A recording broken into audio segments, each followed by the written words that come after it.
I hear the train a-comin', it's rollin' round the bend. I ain't seen the sunshine since I don't know when. Is that too loud? No, it's good. All right, you ready? Yeah. Mm-hmm. All right, all right, all right, all right, all right. Here we go. I think we're live. All right, everybody, it's Friday. Cheers, Feedback Friday. If you're in Europe and you're done with work, pour yourself a drink and get ready to kick back for some fun times. If you're in the States and you're still at work, put your headphones on and make sure your boss isn't watching. It's time for a little Feedback Friday jam. And in honor of it becoming the weekend, I'm going to say hi to a few people. Ina's here, Niels is here, Eric Stearns is here. Rainy Days, just discovered your channel and binged a bunch of videos. Thumbs up to you, Rainy Days. All right, I'm going to start this Feedback Friday off with a song that I enjoyed singing with my band. I actually never played guitar and sang the song.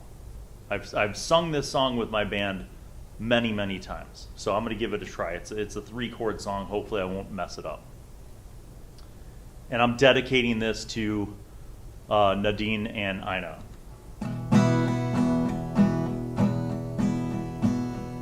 I hear the train a-comin', it's rollin' round the bend. I ain't seen the sunshine since I don't know when. I'm stuck in Folsom Prison, and time keeps dragging on. But that train keeps rolling on down to San Antonio.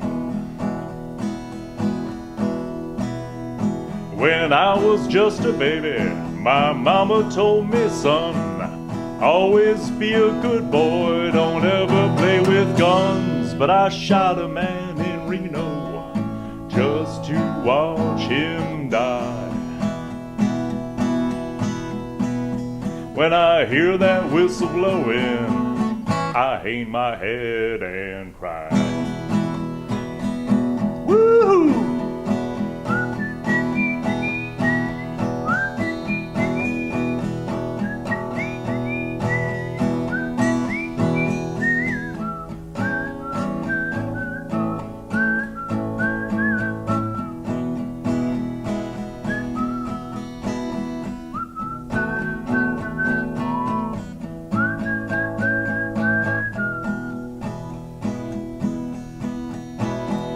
Well, I bet there's rich folks eating in a fancy dining car, probably drinking coffee and smoking big cigars. Well, I know I had it coming, I know I can't be free. But those people keep moving, and that's what tortures me.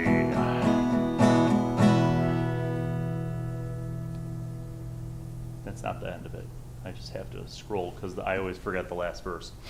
Usually when I sing this with the band, the last verse, the band kicks it into overdrive. So here we go, ready?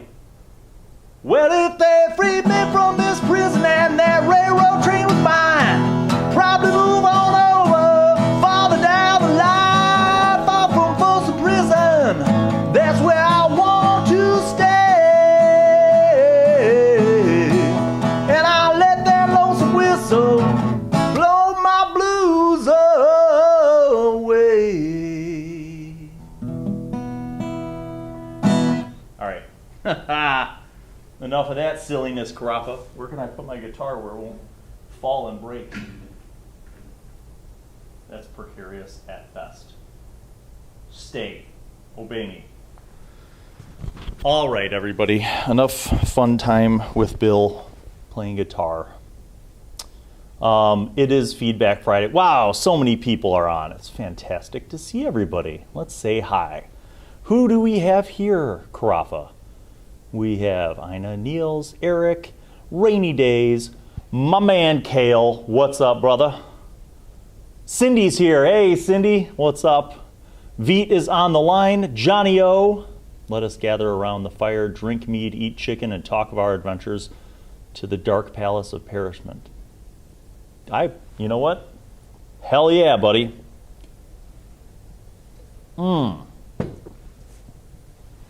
Someday I'm going to have a castle with a hearth and a great dining hall, and it will be like the Vikings of old, and we will gather and tell tales, and except our tales will probably have fancy dice. That's my life goal. Blow to Gator, what's up? It's been a minute since I've seen that name on the tube. Hydrolac is here, and Echo Thunderbolt. Yeah! Good to have you all here for Feedback Friday. So I'm going to be bopping around through a lot of different things on this Feedback Friday. But the first thing I wanted to say was, if you haven't watched Season 5 of D&D with high school students, I might drop a little bit of sneak peek spoilers, okay? And the reason why is because a lot of you guys who have been watching have been kind of starting to figure out that I have some tie-ins between Season 5 and the other seasons.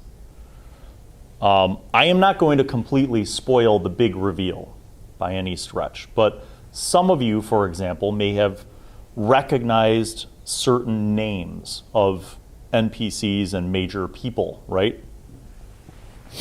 When the Season 5 cast began their adventures in Ohiro, on the island continent of Kaminos, they were warned by a fire genasi that there was a great red dragon awakening, and that dragon's name was Zmai.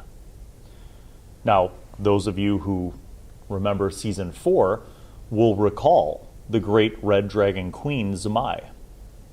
And in that reference, you might have some guesses. How is it possible that Zmai could be on New Wolf Oatmai and also on Kaminos? How is that possible? Well, there are some explanations, and I know which the right explanations are. But one of the theories that I saw in a comment was that maybe Zmai, maybe this is two different periods in time, and that maybe Zmai was on New Wolf Oatmai, but now is on Kaminos. Or maybe Season 5 actually takes place in a previous time period before Seasons 2, 3, and 4. And maybe Zmai was originally from Kaminos and then went to New Wolf Oatmai. I like those theories. Those are very interesting theories. So I just wanted to share that with you. Another reference that you may have noticed, particularly Hydrolac the Perceptive, has made some connections between Winifred Birch choosing the gift of the black marble, the black orb. And yes, this would appear to be a black orb similar to black orbs encountered in other seasons of D&D with high school students. Is it the black orb? That's a good question. Is it? I won't answer that question because I don't want to spoil anything. What I think is very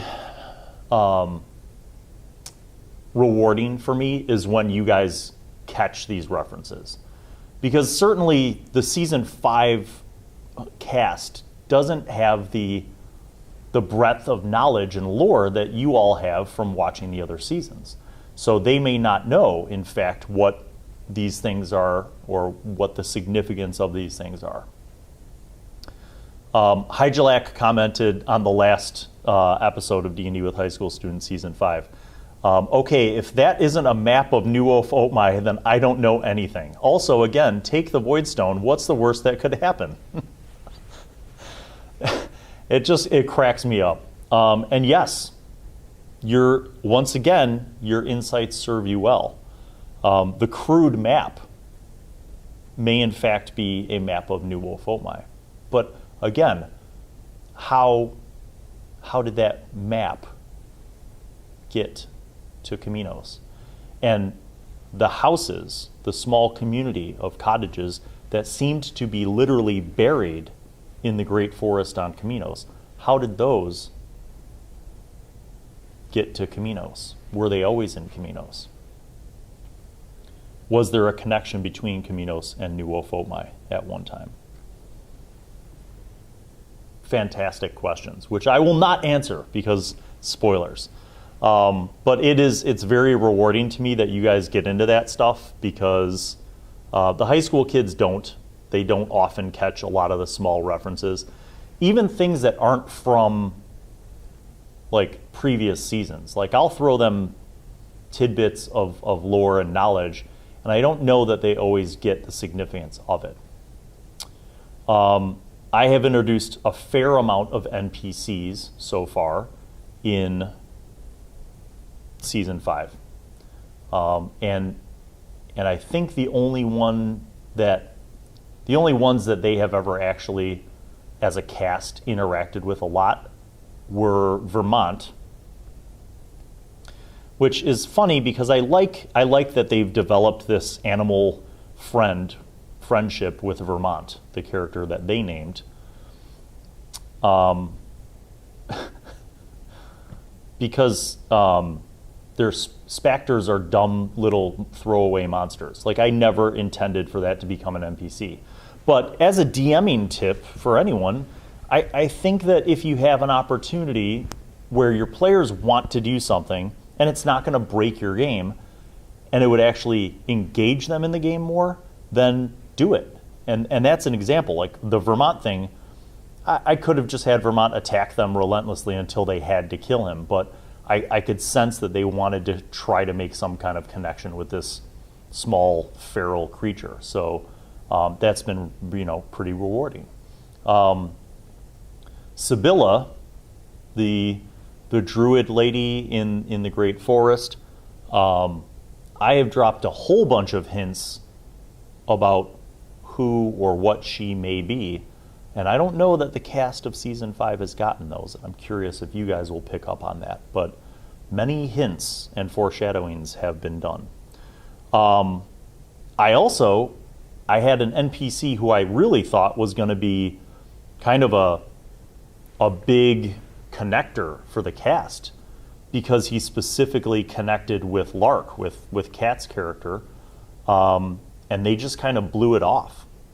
So, that's kind of the thing too. When you're a DM, you could work up this whole thing, and if the party isn't engaging with it, then you gotta kind of have to move on. Will they run into Lark's uncle, Afarak, later on? Maybe, perhaps. We'll see. So, just some season 5 kind of things that we have going on. We will be returning. We're filming new episodes starting next week, and we'll have a nice run of, I think, 3 weeks of new shows for season 5, and then we will be taking a little Thanksgiving holiday break because people all go out of town, and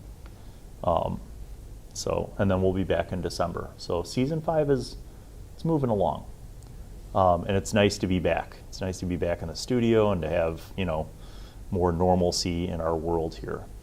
If you're just tuning in, welcome to Feedback Friday. My name is Bill Allan. I have been playing role-playing games for a really long time. How long, Bill? 44 years. It would have been in the fall of 1978 is when my older brother started playing with his friends, and then he taught me. So it's been a long time. Since I rock and rolled, yeah. All right, let me get caught up on the chat. Say hi to everybody. Blow to Gata. That's a great name. Yes, I feel you, Blow to Gator. It's hard to stay awake to watch anything. By the time I have free time to watch anything, I fall asleep quite frequently, which is why I am currently very behind on the following shows. I'm behind on Andor, I am behind on Rings of Power, and I'm behind on House of the Dragon. So I need to make time to watch those, get caught up. Yeah. Echo says, most likely not. You mentioned in one of your Monster Mondays, Skeletons and Zombies that I was watching last night, that there were multiple void stones of different sizes. Yes. There are multiple void stones. There are multiple god stones, period, of different sizes, yes. So I think Echo's saying whether or not the one that Winnie has is like the godstone from New Ophotmi. Yeah, most likely not. That's a good logical jump. I wonder if orbs could be combined. They can be. That's not a spoiler. They can be combined.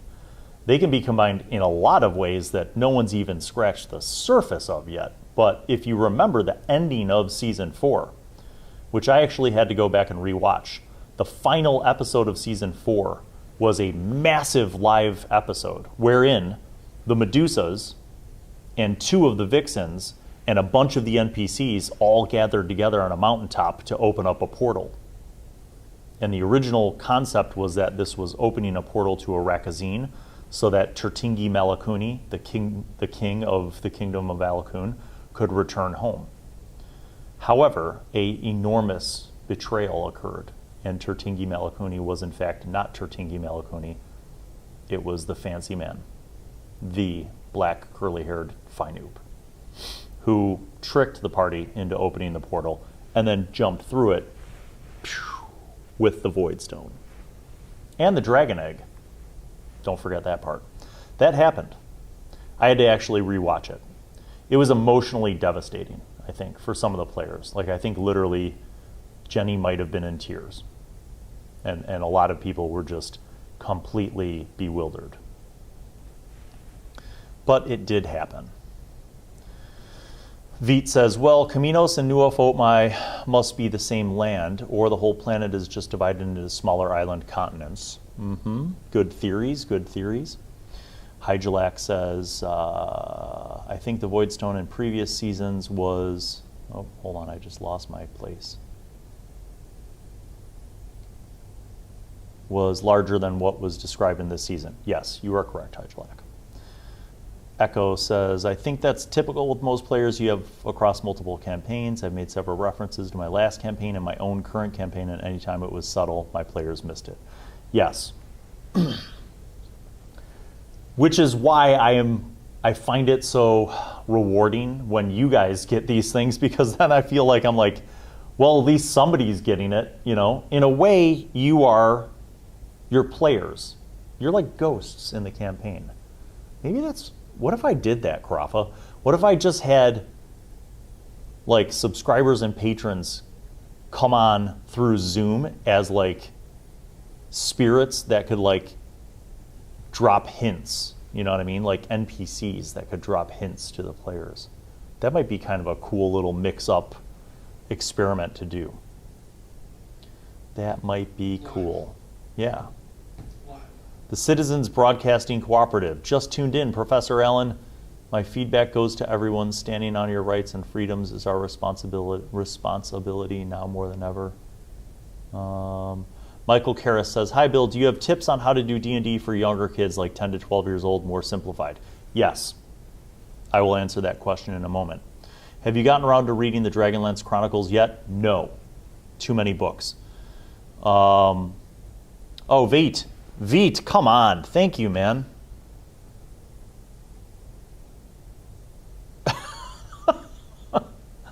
Thank you. Thank you for that kind donation to Feedback Friday. Thank you. I truly appreciate that. Let me answer the question about running games for kids. So I would say this. Honestly, if you wanted to teach kids how to play D&D, 10 to 12 years old, you could absolutely start with 5th edition and teach them. It's simple enough. The biggest thing is I would start them off with pre-gens, like let them choose what they want, but then give them a pre-gen character. And here's my biggest tip. Don't waste time explaining the rules. Tell them the briefest thing about their character and what their character can do, and then just jump into the game. Like, get into an encounter. Don't do a big backstory. Just set something up very simply. Like, here's an example. All right, say that you're the kid. I would say something like this. Okay, so you're going to play an elf ranger. Now, You're very good at scouting things out. You can be very sneaky and stealthy. You have a bow if you need to shoot your bow and arrow, and you have a short sword if in case you get into close combat with things. You're very perceptive, so you're good at like looking for things and spotting things and searching. And you're also very knowledgeable about nature. So if you have questions, you can make rolls about nature and stuff like that. So let's get into it. You have been hired by the chieftain of a local tribe to find a missing treasure that is hidden somewhere in the deep forest. The treasure is said to glow an almost spectral green color. And if you can find it, you will be rewarded by the tribe.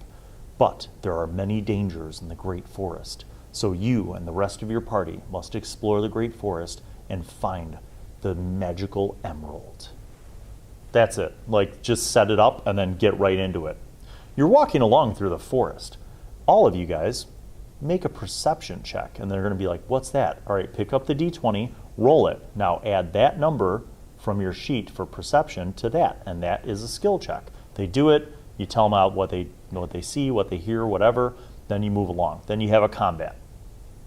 Then maybe you have some kind of like puzzle situation. I don't know. But like I would say that for that age range, you could absolutely do normal D&D, just try to keep it the pacing is more important than knowing the rules. Start them off with classes that maybe, are a little easier. Like I never recommend starting someone off as a wizard because it's too complex. So a druid is fine. You could have spellcasters. A cleric is fine. Even like a blaster class, like a sorcerer or a warlock is fine. But I would have, your core 4 would be like a fighter type, a sneaky rogue type, or a bard. A healer like a druid or a cleric, and then some kind of other spellcaster, but not a wizard for D&D. The other thing too is that, don't go too heavy into combat where they have to kill something. And you could even make it part of the story. Maybe the chieftain says, the creatures of the forest can be dangerous, but you must not kill them, because if you do, they will respawn as zombie creatures. So then you explain to them, say, so if you guys want to attack creatures and not kill them, all you have to do is say, I'm attacking them to subdue them, or I'm going to knock them out, right? And that way you're not emphasizing like wholesale murder and slaughter of creatures, and you're kind of taking away some of the element of the violence maybe in the game, if you feel like that's necessary. Now, I actually ran games for kids younger than that. I ran games for my own boys when they were little. Like, my youngest son was 3 the first time we played, and I don't think he really understood any of the concepts, but what was amazing was that he could play the game. Like, he would have insights into things, and he would say, like, we should go over there, and we should explore that. And he had a voice. He had like a sense of what he wanted to do with his character. So even if he didn't understand all the rules and concepts, like, he could still play the game even at that age. And again, with that, I didn't have them, when they would kill a monster, the monster would just disappear. I explained that it would just like fade away, so that it wasn't so much about violence. I also did a lot more like little puzzles and things that they would have to solve, where I would bring something to the table and be like, to open the magical treasure chest, you have to unlock this puzzle, So there are little tricks that you can do to keep it engaging, but I think the biggest thing with younger kids is the pacing. They don't have the attention span for like a 3-hour D&D campaign. So an hour-long adventure, short and quick, and then, if they like it, you move on and you do more of that. If you think of it in the sense of like very, very basic dungeon crawler games online, like computer games, that is maybe the best way to do things. Or here, even better yet, you want an example of how to run D&D for kids? Look at the game Fable. Fable came out for the Xbox and like Xbox 360. I thought that was a great D&D-ish game that was totally accessible for kids. It didn't, lean too heavily into violence, but it had great kind of stories. Even like early Disney movies, Snow White and the Seven Dwarves, that kind of stuff, or like folklore and fables and stuff like that. You could draw on those for great kid-oriented adventures. So I hope that helped. I hope that was informative for you. Perhaps it was. Bill, this comes from Isaiah Nunez. Welcome, Isaiah. Bill, any advice on convincing friends or family on trying out D&D? Isaiah, I have been with my wife for 26 years? No. Croft, am I that old? Oh my God. 26 years. And she has never sat down to play D&D with me. 26 years. No interest. Just not mean about it, but just like, nah, not my cup of tea. So if you have some people who are willing, my advice is kind of like what I just suggested with running a game for kids. Running a game for adults who've never played a role-playing game before, you might just want to make it simple and keep it fast-paced. Don't have blocks of text that you're reading, and to make it more immersive. Like, just keep it flowing. Another technique, if you have this stuff, would be to use minis and terrain. Because sometimes people who've never played role-playing games before, but maybe have played board games, if you have some terrain and minis, it gives them some way to visualize what's going on. And that might help them to kind of make the jump into using their imagination for a role-playing game. And then, gradually you can wean yourself off of that or keep using it, whatever. But I would say the key elements for inviting friends to play is just to say, like, hey, I'd love to run a game of D&D and have you guys play in it. It's super fast-paced, really fun, and if you like it, we can play more. If not, no big deal, no big commitment. And if it's adults, maybe you couple that with like snacks and drinks, so when you invite people over, you have like, hey, I'm going to have tacos and some nachos and some chips and salsa, and we're going to have drinks and just play some games. Sometimes that is enough of a lure for people to come and hang out and play the game. That's what I would recommend, and just keep it short. Like an hour is about the right time for a new person to dip their toes into gaming, because if they get the impression that D&D is this thing that just drags on and on and on, that's no good. The other thing too, by the way, before I forget, combat, keep your combat short. Like if they hit a monster, it's dead. That is way better than rolling damage and then having to calculate all this stuff. Like if they hit, it's dead. Just keep it simple, keep it moving, and then move on to the next encounter. Throw in some mysteries, throw in some riddles, throw in some little puzzles there, but try to keep it moving. And even like simple, if you're doing a dungeon crawl, for example, simple things that like veteran players would always think to do, for beginners might be kind of fun. If you describe a hallway, for example, as having squares symmetrically laid out on the floor with intricate circle carvings that have like outlines on them, and if they're like, oh, okay, and be like kind of like Indiana Jones, give them a hint that this is like a trapped hallway, and see what they do, Or you could even draw out the little hallway on a piece of paper and kind of show them, just draw a grid out, and maybe have like a checkerboard kind of thing. Or you could even use a chessboard. Literally, just use a chessboard. Boom, you see this. This hallway is this size. It's a huge hallway. And there's a door on the other side. And then try to see if you can get them to cross, without triggering traps or something like that. And maybe make it a pattern that they could figure out and recognize. Sometimes those kind of like logic challenges, and that's what I mean by puzzles. I don't mean literally always puzzles, but sometimes those kind of challenges can make it more engaging for kids or adults. Hopefully that helped. I love NPC betrayals. Did one where the OG quest giver, a jolly portly wee man with a Liverpool accent, turned out to be a psychotic demigod who manipulated the once kind king to bring the sun down. NPC betrayals they're tough, because if you overuse them, then your players just become paranoid about everything. So what I try to do is not overuse them. In my youth, I did. There was a time in the 90s probably where like every NPC was out to get you, and all the players played the game completely paranoid all the time. So I've gotten away from doing that, because if you overuse it, then it just becomes the norm.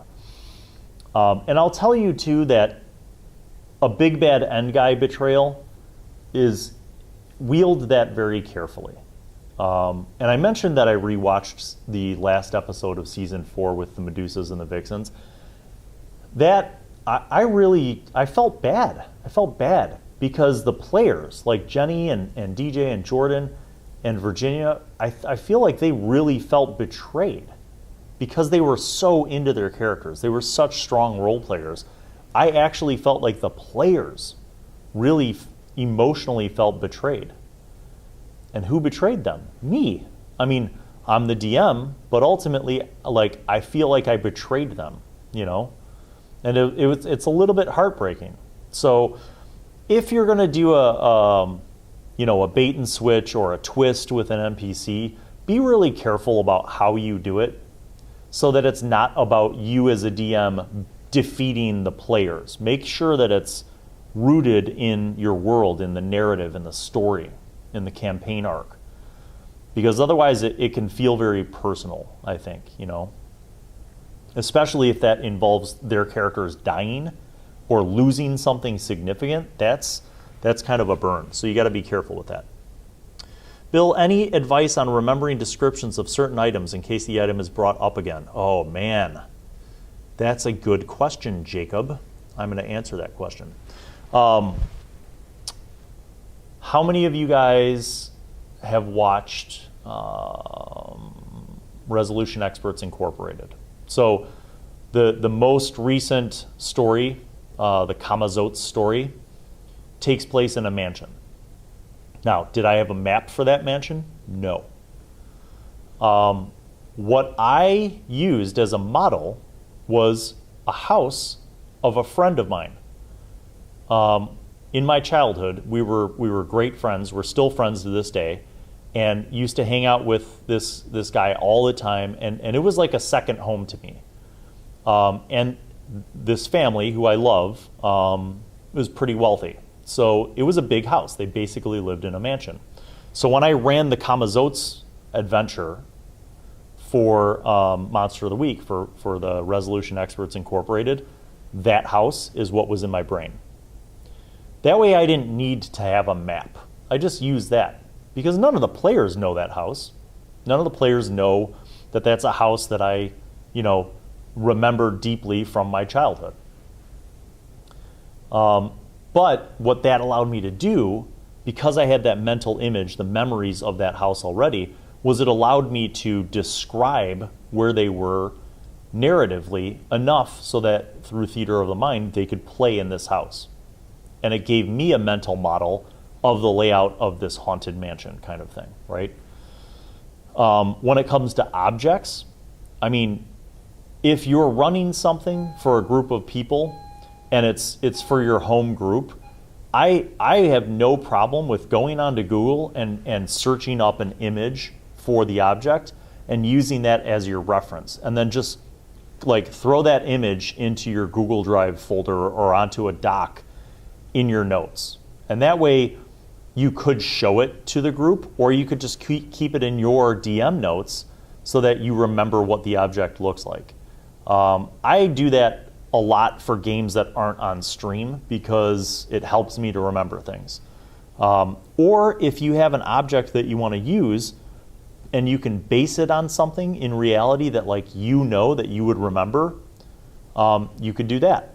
So as an example, if I'm describing a ring that I actually have, like let's say I have this skull ring, and I know where I got that ring, I know exactly what it looks like, I can describe that ring to my players, and that object could be something important in the game. See what I mean? So try to rely on things that you know or that you would remember, but if it's something that you're making up on the fly, jot down a note about it, go back later, go onto Google, do an image search, and find something similar to that and throw it in your notes so that you have it as a backup in case it comes back around. I'll even do that with NPCs sometimes. Like sometimes I'll base an NPC on a real person. Not so much on that real person's personality per se, but it's more like on what they look like so that I remember. Good questions. Boy, we're killing it today, Dave. Veet says, as for playing with kids, I remember when I taught my younger brother, who was about 12 at the time, we played the Czech version of D&D rules and he loved it. He never played seriously, but it was great. Yes. Michael says, been starting to DM with my kids and neighbors over the past few months and watched your videos for inspiration as a DM. Appreciate you. Thank you. I appreciate that. And I'm glad to be of service. I started this channel as a repository for just places to put videos about things that I was interested in, and quickly found out that maybe my mission in life is to just spread role-playing games because they're good. They're good for us to do that. We live in a time of screens, which I know is ironic. I'm about to chastise screens and you're all watching with me and interacting with me on screens. But sometimes it's good to unplug the screens and get out in nature or do something or read a book or get together with humans at a table and play a game that involves paper and pencils and fancy dice. So good for you, Michael. That's awesome. I'm glad that you're doing that, and it's never been a negative thing. So I think it's a great thing. Dr. Bells, what's up, my man? How's it going? Cheers. Great advice for running games for younger kids. I'd also suggest using more elementals that melt or shatter. Yes, exactly, Bells.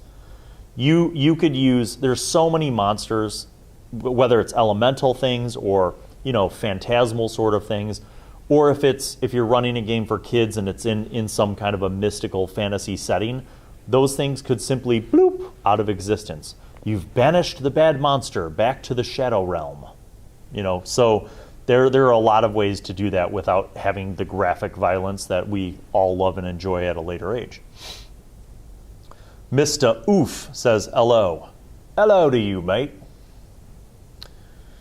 Eric, my players wind up suspicious of everything, even though the good surprises far outweigh the bad in my games in general. Yes, exactly, Eric. Yes. And you don't, some surprises, some of the best surprises were good surprises, actually. I think back to like seasons 2 through 4. Some of the best surprises that I had were not like betrayals. They were surprises that were actually good, that ended up being something that the party really enjoyed. Almost like a reward for good role playing. All right. Oh, I see. Bloatigator is talking about the scenario in his campaign. The king was an inverse betrayal. He seemed horrible and mad, but he was just sad. No one died. All right. Well, that's good. That's good.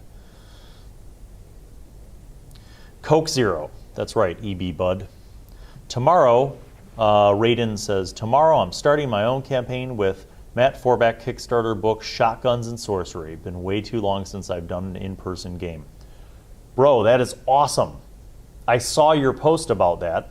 I don't know if you know this, but like I know Matt Forbeck. We have a mutual friend, and he's pretty local. Like he's in Wisconsin. So that's so cool. I'm eager to hear how that's going to go. Shotguns and Sorcery. So is that going to be like a Western campaign? Because if so, that's dope.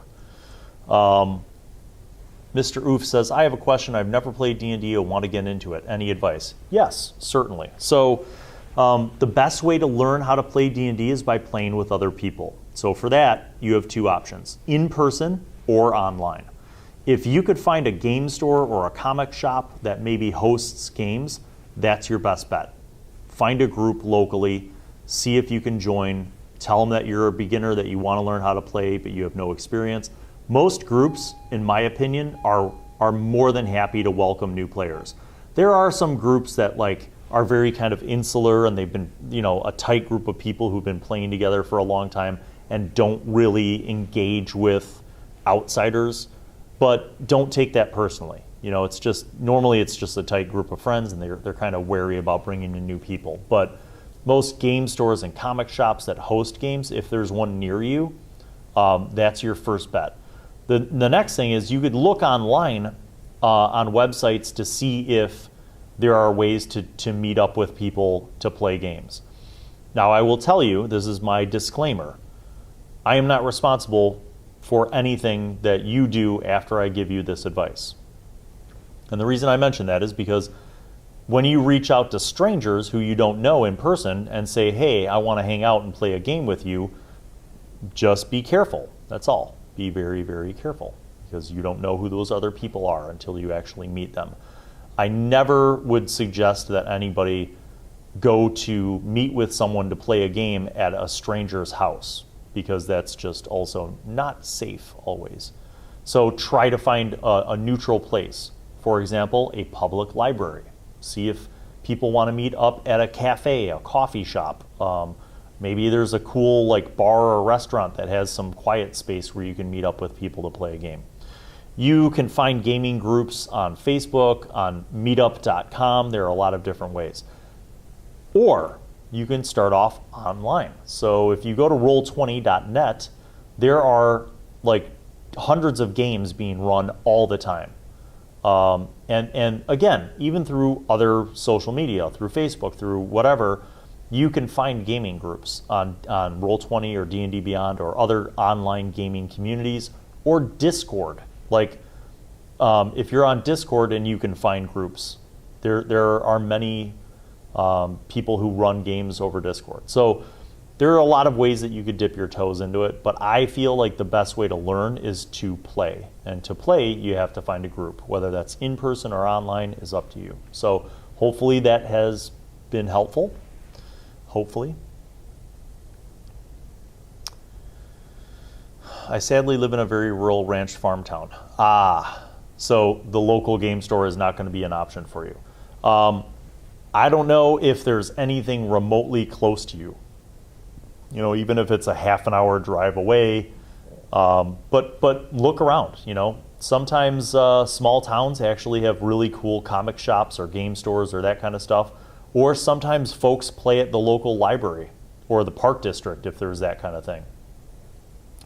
But if the in-person thing is not a big option for you, then you know, playing online certainly is an option. And I think you can have a free account on Roll20, and you can meet up with people and play online. So hopefully that's helpful. Kale says, zombie apocalypse style D&D meets hard-boiled noir style. Oh, okay. See, shotguns and sorcery, to me, I was thinking like Western style. Yeah. Indeed. Okay, friends, it is now time for a special component of Feedback Friday. I have been sitting on boxes of things.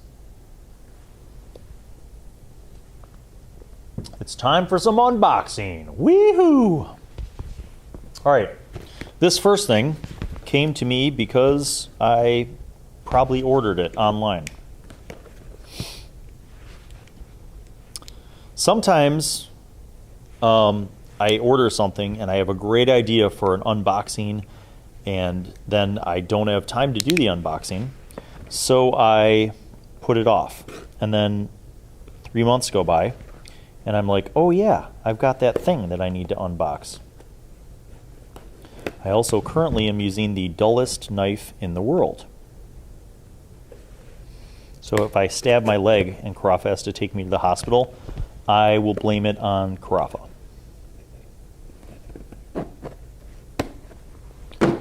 Okay, here we go. What is in the box? Well, we have some packing peanuts, which means I probably ordered this from eBay. Oh, it's a bunch of crinkly things, Carafa. You know what this means. When we see this, it means that Bill ordered some minis.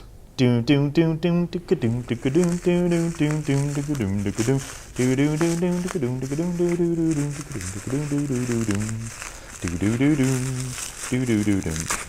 we go. What minis did Bill order? Go back to this shot, Dave. Go back to the me shot. I have to arrange the minis on the display camera. So I ordered some minis. I bought minis from someone. Oh, yo! I think I remember what this is. Yeah. Yeah. Okay, so I found this person selling these metal minis that were painted. And I think if you look at the close-up camera now, can you see these pretty well, Carafa? Is it lit? I'm pretty sure that I ordered these minis for Blades in the Dark because they're kind of fantasy, but they also have guns. And they kind of have that vibe that I was looking for. Yeah, dude. And they're nicely painted and flocked. Everyone else's treasures become mine. Now, this is kind of more of a fantasy mini. That guy right there. Kind of a necromancer looking dude, or maybe a cultist. Oh, that's what it is. Cultist. Yeah. So I like this genre of minis because they could be used for like historical things. Yeah, see this guy over here, can you see him? He's got a blunderbuss. Boo. Big old musket, blunderbuss kind of thing. These minis could be used for historical gaming. So for example, the game Lamentations of the Flame Princess, many of the adventures are set in our real world, except it's modified. Oh, yeah, look at this guy, Dave. Yeah, yes.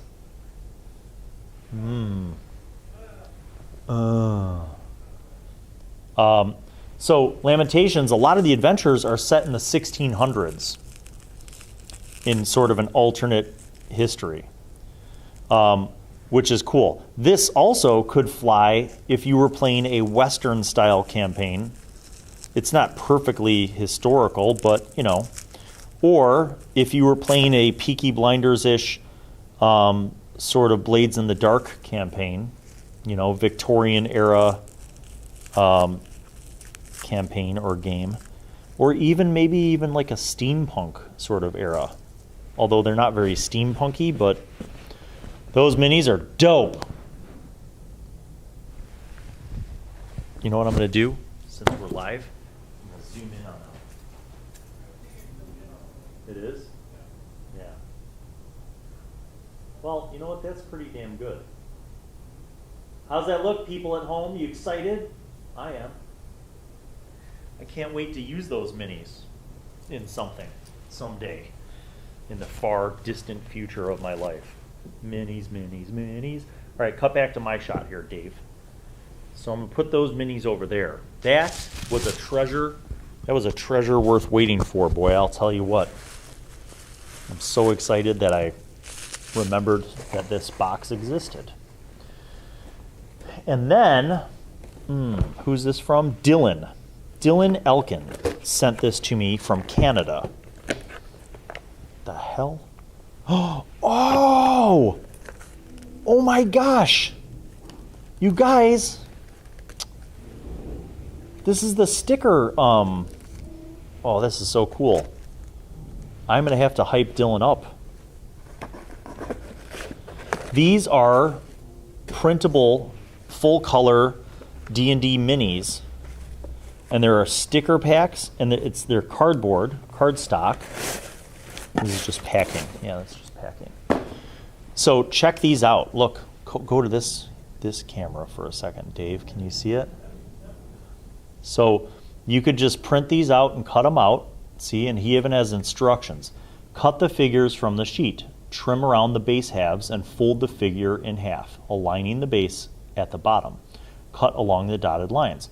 Fold the base halves outwards. Glue the backs of the figure together. So it's two-sided. So no matter how you have your mini flipped, that's cool. So they've got some heroes and some monsters here. Cantinis. Welcome pack. So this is the company. Can you see this? Or welcome pack. Please enjoy these cantinis from our Patreon welcome package. 3 characters fit for adventuring, and 1 troll ready to act as a foe for your players or a friend. We aren't going to tell you what kind of game to run. We wish you luck in all of your adventures. So this Cantinis package comes from these guys, and it's their. Can you see the URL here? So their YouTube channel is youtube.com/cantina13, and they have all sorts of social media. So go back to me. Do me a favor, you guys.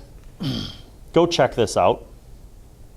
Like at the very least, when my live stream is done, go to Cantina13 on YouTube and subscribe and tell them that Bill sent you, because this is very nice that they sent these.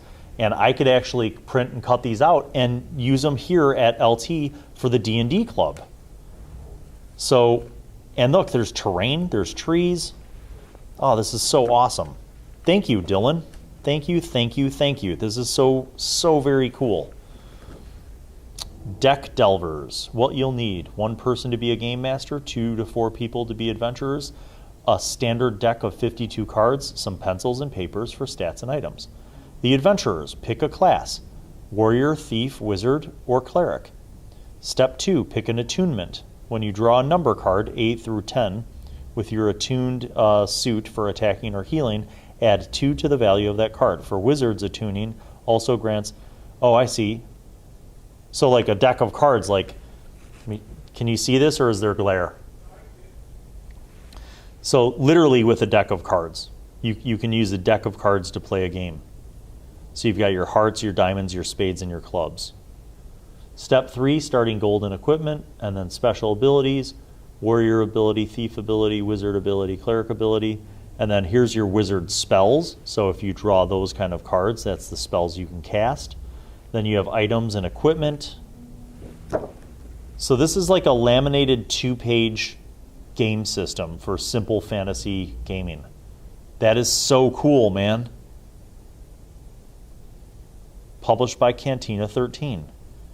Wow, I dig it. That is so cool. Here's a sticker pack that they gave me. This is so cool. And oh, here, Dave, look. Here's what it looks like when you have your printable mini. You can cut it out and then you fold it, and now you have your mini. There's a treasure chest / mimic. Here's a tree. And I'm going to assume that in this box is... What if in this box there was ricin? No, just kidding. Why would that happen? This is a cool little Cantina13 logo. Oh, and there's pins. I need a long rest. Nice. I need a long rest. Cantina13, there's a skeleton. There's a mimic chest. All sorts of swag. That's really cool. Thank you. That's a great donation, and I have a great idea for how I can share these. I think the printable minis will just add to our stuff that we can use at the D&D club, and then maybe the stickers and the collectibles, the merch, I can give out as rewards for the best players at each table. We have a system that we invented for the D&D club where you can earn rewards like bonus experience and inspiration points and stuff for excellence in role-playing, for heroic action, for all sorts of cool stuff. So this will be a great addition to that. Thank you, Cantina13 and Dylan, for sending that. That's so very cool of you. What's next, Bill? I told you this is going to be a massive unboxing, and I am not wrong, because our friends, once again, good Lord, Archon Studios has sent me the Pathfinder terrain set for City of Absalom, and it looks like I've got some interior wall pieces here. Now, you guys probably have seen some of my other unboxings, because I've done a lot of them, because these guys just keep sending me stuff, and it's awesome. I cannot wait. This comes with 12 floors, 24 walls, 6 doors, 6 doorways, 3 columns, and 42 props. Yikes. What I love about pretty much all the Archon Studios stuff, this is 5e compatible, but Pathfinder terrain. And it has half-height walls. Very, very cool. So like here's their full color catalog. Nice. Nice. Here's the actual information about this specific set. Instructions for how to set everything up. Oh, they've got like cool sconces for torches and lanterns. Nice. And because we're talking about interior things, it's already based, like it's in plastic that's brown. So it's playable, like right off the bat. I could just pop these out and start building terrain setups with these. And like all of their other sets, it's super easy to use. Oh, this is so cool. So cool. Let's take a look at what other accessories. So I see they have like a few shop signs kind of things. They have some posts. Here's a barrel. Here's some books. Yeah. Just one sheet after another of coolness. Thank you, Archon Studios. That's awesome. Yet another fun thing for the D&D club. I had a group of new players at the D&D club because the D&D club here at the high school has exploded in popularity. So basically, like, we're training new DMs so that we have enough DMs. And we didn't have enough DMs, so I actually ran a short adventure last week. And I had the players. I just threw out random terrain, cardboard terrain packs, and I said, make a map. And I gave them like all the pieces, and they just made a map. And then I built the adventure based on what they did. So it was really just one encounter, because we only had like an hour by the time I got the table organized. But it was a lot of fun. And it just reminded me that you could take a bunch of random ideas and mix them together and come up with something that could actually be really engaging for people. So that's what you should do. Oh, Bill, you must certainly be done with your unboxing. Nope, not even close. Okay, time to get into the fancy stuff. This is Icons of the Realms, The Wild Beyond the Witchlight, League of Malevolence. I will be opening this right now. How many of you remember OG D&D things? There used to be action figures. They came out with D&D action figures. I still have mine. And this is like the re-release of these, but as minis. Wow. I don't even remember the names of most of these.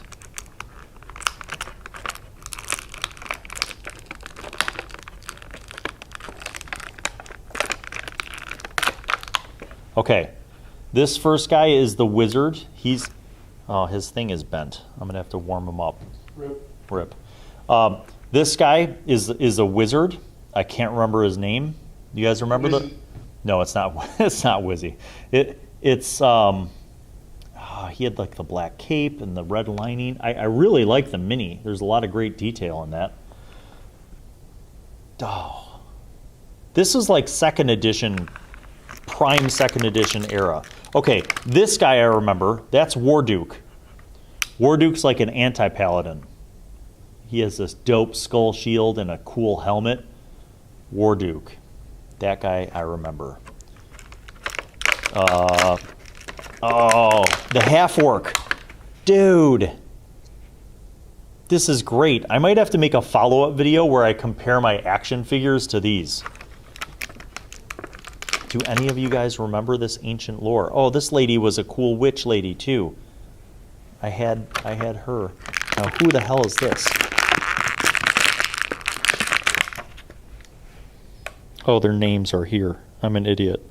Zargash. I don't remember Zargash, but that's Zargash. This little dude is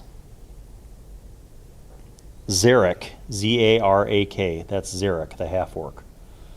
She is Skylla, S-K-Y-L-L-A, Skylla. Yep, Warduke. I remembered him. And then who's the wizard?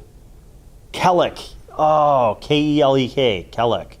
I'm going to have to soak Kelek in warm water and bend his scepter so that it flies straight. So cool. So I'm going to tilt these guys up a little bit, Big Dave. Nope, that ain't going to work. Oh well. I bought those because I saw them in a store and I was like, oh hey, look, it's my childhood. And I'm sure they knew that some old dude like me would be like, yay, I'm going to buy this because nostalgia. So then, that was the bad guys. Then I bought Valor's Call, which is the good guys.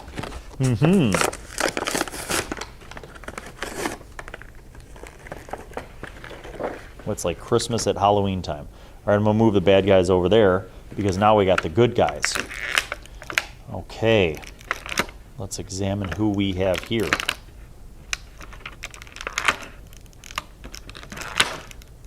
Okay, so the White Wizard. What's his name? Ringle Run. Who the hell named these characters? You see that guy, Dave? Isn't he beautiful? That's Ringle Run. The dwarf is Elkhorn. I love, these are deluxe. I'm not going to lie, you guys, this is kind of expensive. Like, not even kind of, this is very expensive. I paid $30 for each of these sets. So $60. I shouldn't have said that. My wife's going to kill me. The cleric lady, Mercian. Now this mini looks a little bit different from the action figure that I had. Then we have some kind of roguish person named Molliver. And then this knight who's Strongheart. Strongheart looks pretty much like the action figure. Strongheart, behold the paladin's strong heart, a bastion of good. Doesn't that sound kind of churchy, Dave? Like a churchy song? Yeah, I will definitely have to do a follow-up video in 4K where I compare these minis to my original action figures from the early 80s. For sure. Annie Adams, hey! And we've had a very long and solid engagement with this Feedback Friday. We're talking about games. I'm unboxing things. It's like Christmas at Halloween. But welcome, Annie Adams. Pow. Okay, what else? Oh my God, I have so much to clean up. Oh, I have more. What is this? Icons of the Realms, Curse of Strahd, Denizens of Castle Ravenloft. An even more expensive thing that I bought.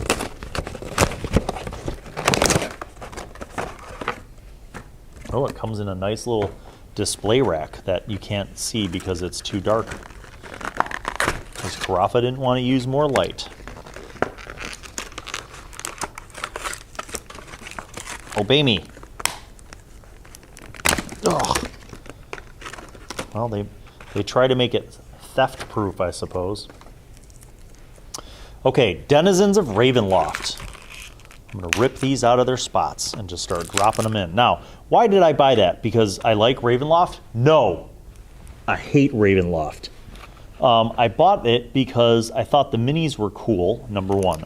Number two, you guys know how I like minis that are just normal people, because sometimes you want to have those things. Oh, dude, I just ripped her off her base. That sucks. Carafa, I need a, No, you don't. I need like a scissors, man. Nope, sorry. Now I got to glue her back onto this base. Nope. Stupid mini. Can't do that. Oh, wait, maybe I don't. I just pressed her back on. She's fine. Okay, so now I've got these like nice ladies of the night. Well, let me rephrase that. Think that's enough light there, Dave? Might have to adjust a few things. Rahadin, the warrior. These just look cool. That's why I got them. It's not that I like Ravenloft, because I don't. Let's say typically I dislike. I dislike Curse of Strahd and Ravenloft and all of the Strahdish things. Why? Because it's like dark D&D, and I don't like that. I like injecting my own horror into things. Ooh, this dude's cool. Emil Toranescu. Wow, look at that. Emil Toranescu. How is that like? Toranescu is a very like Romanian or maybe Bulgarian sounding name. I don't know. Romanescu. I just like added You just added like 32 joules of light to this. This is ridiculous, the amount of packaging waste. Okay, so now that Crawford decided to light the hell out of these things, now we can really see. Yeah, get in there, Dave. Oh, you know what? Show them what's going. I'm gonna just line up all these You know minis. what? I'm gonna do this. Drop it down low. They're probably saying, what's going on? What is going on? Don't worry, people. It's okay. We're not having an earthquake. Carafa's just adjusting the camera so that we can see more of these beautiful minis. Here, push your laptop back up. Like back a little bit. Like there? Yeah. Can you still see it? Yeah. Get him, Dave. What are you zooming in on? I'm just focusing. Yeah. Wow, look at that. And now they could see the junk pile. the pile of packaging. Pure waste.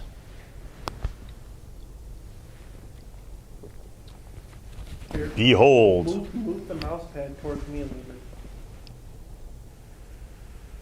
Yeah.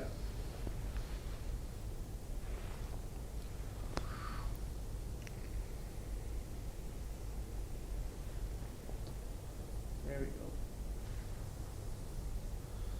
Wow. That looks really cool. Minis are my favorite toys. Yeah, a little bit, Ann. That's right. How were you to expect 2 Feedback Fridays in a row? You know who you have to thank for that, Annie Adams? Coke Zero and Carafa. Because Carafa was the one who said, it's Friday, let's do a Feedback Friday. So I was like, okay. So we did. And look how great that is, because now I have more minis, which is always important. Don't let the rest of the gaming community fool you. Dice don't matter. It's all about the minis. And this nice tree. Look at that. Yay. I'm gonna hang out back here and have a tree. Okay. We unboxed quite a bit today. We sure did. And we talked a lot about some neat topics. We talked about season 5, so that's good. I wanted to mention to you guys that I have 3 days in a row of new videos starting tomorrow, leading up to Halloween.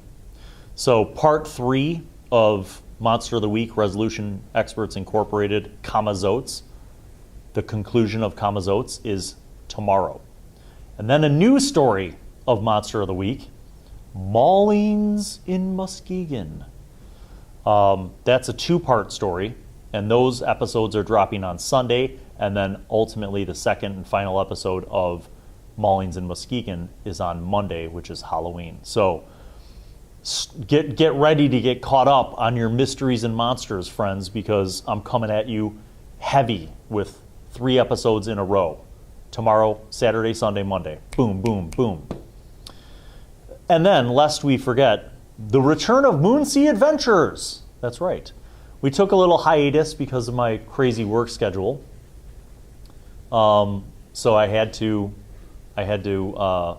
put that on the back burners. But we're coming back with you with Moonsea Adventures season 2. So more of those episodes will be forthcoming, coming soon to a game near you.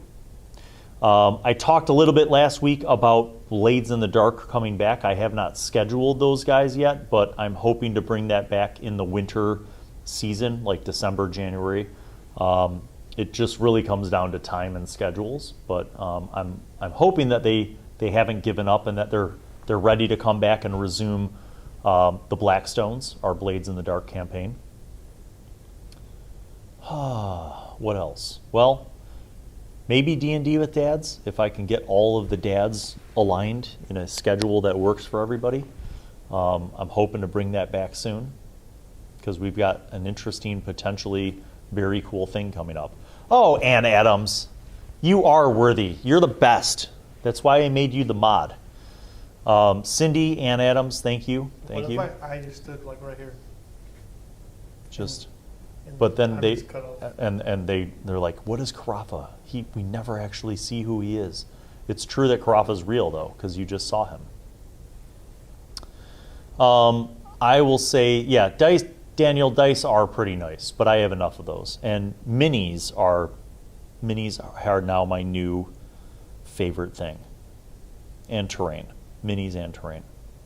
Speaking of minis and terrain, in the pipeline, again, I'm trying to make time to do this, but in the pipeline, I have a potential project coming up. A partnership, if you will, a sponsored video series with none other than Hero Forge, wherein my intent is to walk through the process of creating a hero on Hero Forge and then painting that mini once it's delivered and revealing the final thing. And this series I'm hoping to be able to do if I can align my schedule with Carafa so that you can see this process and we can draw it out and kind of do more than just Hero Forge, but also a little bit of miniature painting, which is still something that I am working on. I am not a great mini painter by any means. I would consider myself to be a novice, so I'm still learning that art. But I think it's an interesting project, and hopefully we'll be able to launch that soon now that we're kind of getting back to normal. So, yeah, that's Carafa. He is, some call him the silent giant because he can move from shadow to shadow. Speaking of moving from shadows to shadows, I should probably also tell you that I have a Monster Monday coming this Monday because it's Halloween. So stay tuned for that. That means, yes, 2 videos are dropping on the channel on Monday. Yep. Monster of the Week and Monster Monday. You can't get any more monster than that. 2 monster videos? Come on. So it should be fun.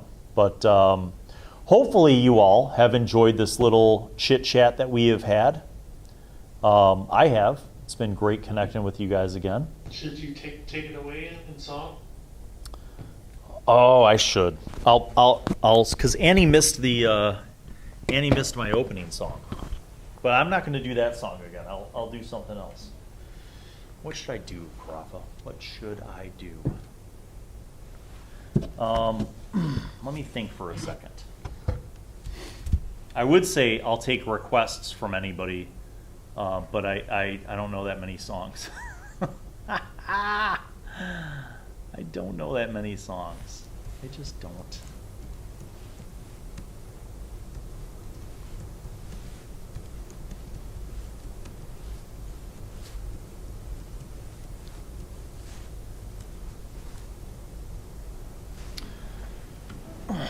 Well, let's see. What song, Dave?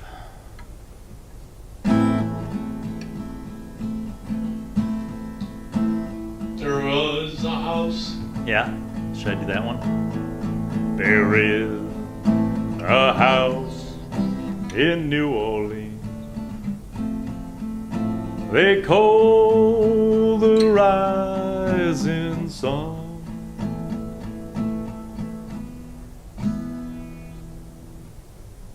And it's been the ruins of many a poor boy. And God, I know I'm one. My mother was a tailor. She sold my new blue jeans. My father was a gambling man.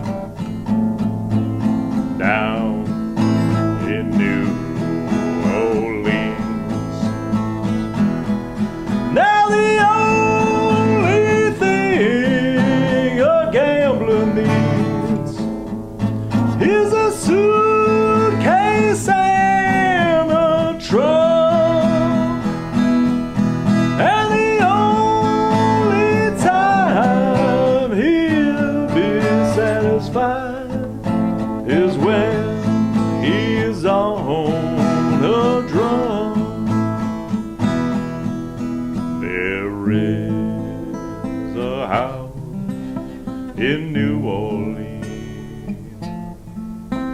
They call the rising sun, and it's been the ruin of many a poor boy. And God, I know I'm one. Okay, that's enough of that. Well, thank you, friends, as always, for joining us on Feedback Friday. Hopefully, we've had a good chat and you have enjoyed the silliness that I like to share with you. Truly, I appreciate all of you, subs, patrons, all of you guys for your support, and hopefully you will find many of our upcoming shows to be entertaining, and hopefully be seeing more of you guys soon. So thanks for tuning in once again to Feedback Friday. I am Bill Allen, and silently with me is Carafa in the control room, and we say to you, have an awesome weekend and a spooktacular Halloween. Peace out, everybody.